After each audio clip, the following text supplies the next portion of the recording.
तुमचं आमचं हक्काचं न्यूज चॅनल म्हणजे विश्वविशाल न्यूज चॅनल। आजच चॅनलला लाईक करा, शेअर करा आणि सबस्क्राईब करा।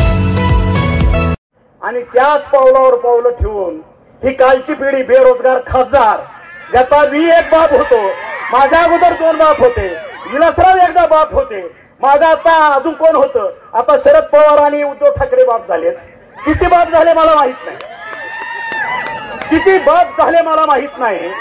लक्षात, मी त्या 100 बापाच्या पोराला तुमच्या माध्यमातून एक प्रश्न विचारतो। ज्या तानाजी सावंत तुझं तिकीट तिथं खमके म्हणून उभा राहिला, त्या उद्धव ठाकरेला पक्षाला 10 कोटीचा निधी दिला, टेकनं तुझं तिकीट आणलं, तुझ्यावरती 1 कोटी रुपयाचा खर्च केला, तुला निवडून आणलं, तुला बापाची माया दिली आणि बापाची माया दिल्यानंतर लगेच बाप बदलला। असं कसं चालतं? तुम्हाला मान्य आहे का? आपल्या पोराने दुसऱ्या माझा तुझा बाप नाही, तू 10 माझा बाप आहे म्हणलेला आवडतं का? म्हणून तुम्ही काँग्रेस राष्ट्रवादीच्या मांडीला मांडले नाही, त्यांना मांडीवरच घेऊन बसला।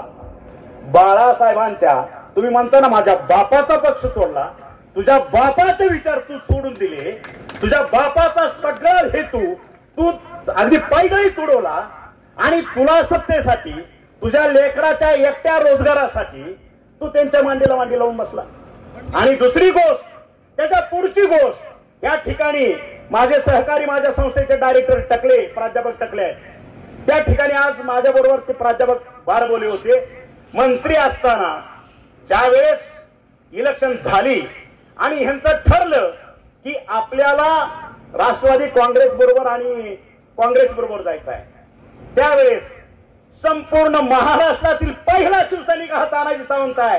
त्यांनी डायरेक्ट फोन उचलून उद्धव ठाकरेला विचारलं होतं, साहेब जो निर्णय तुम्ही घेताय हे बरोबर आहे का? ते म्हणले हो असं ठरलंय। म्हणलं एक लक्षात ठेवा, मी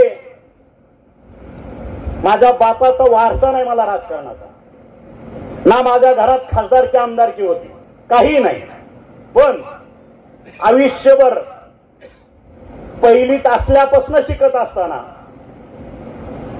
पीएचडी करेपर्यंत आयुष्य माझं रँकर म्हणून गेलेलं आहे। कधीही खालच्या पहिल्या 2-3च्या खाली मी माझं आयुष्य जगलेलं नाही ना। माझ्या बापाची माझी शिकवायची, मला शिकवायची ऐपत बी नव्हती। बँकेचं कर्ज काढून मी शिकलेला पोरगा आहे, पायात चप्पल नसताना लेक्चर घेतलेला माणूस आहे, एकमेव मास्टर। आणि ते सांगितलं त्यांना, साहेब आयुष्यभर शरद पवारच्या कधी वळचणीला आमचं घर गेलं नाही, 1988 पासूनचा शिवसैनिक आमच्या घरात आहे, आमचं बाळकडून शिवसैनिक आहे। आणि तुम्हाला कितपत शरद पवार आहे ते मला माहित नाही, त्या खोलात मी जात नाही, पण जेवढा म्हणून मी शरद पवार वाचला, जेवढा म्हणून मी शरद पवार ऐकला, जेवढा म्हणून मी प्रॅक्टिकली शरद पवार बघतो, त्या शरद पवारांचा हात ज्याच्या डोक्यावरती पडतो त्याचं भस्म होतो, ते संपून जातं। जर आपला शिवसेना पक्ष, जर तुम्ही काँग्रेस राष्ट्रवादीच्या वळचणीला बांधत असाल तर तो आत्मघात ठरेल। तुमचं आमचं हक्काचं न्यूज चॅनल म्हणजे विश्वविशाल न्यूज चॅनल। आजच चॅनलला लाईक करा, शेअर करा आणि सबस्क्राईब करा।